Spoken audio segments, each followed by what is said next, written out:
Aujourd'hui, avec nos enfants différents, il y a une chose que je déplore quand j'entends tout ce qu'on entend dans les médias et surtout avec une chose qu'on fait en particulier dans notre société, c'est de trouver le remède miracle pour nous réparer.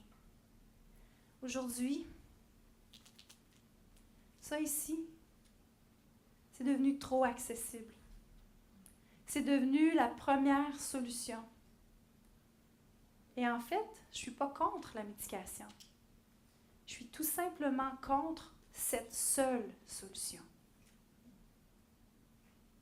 Alors, nos enfants ont besoin de se rebrancher, ont besoin de stratégies, ont besoin de comprendre ce qui se passe dans leur tête, dans leur cœur, dans leur corps.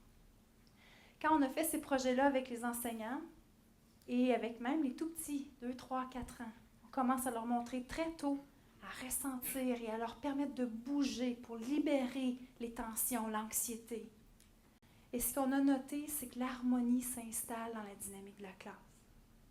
On a remarqué aussi que le professeur trouve ça plus facile à enseigner, il veut moins décrocher. Moins de problématiques aussi d'énergie, donc apprend à se réénergiser, à prendre soin d'eux, à prendre soin de leur santé. Et ces enfants-là, TDAH, trouble déficit d'attention avec ou sans hyperactivité, vont se retrouver dans vos organisations. Si on ne leur montre pas d'autres solutions que la médication, notre problématique, c'est qu'on crée des patients en ce moment dans notre système éducationnel. Moi, je veux des professionnels de la santé, des médecins. J'aimerais voir des psychologues.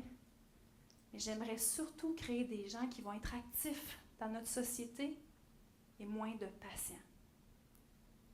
Et si je vous en parle aujourd'hui avec tant de conviction, avec tant de détermination, et aussi pourquoi je veux faire autant de différence avec ce projet PédaYoga, c'est parce que voilà 14 ans passés, j'ai eu un mentor dans ma vie qui m'a enseigné c'était quoi avoir un défi.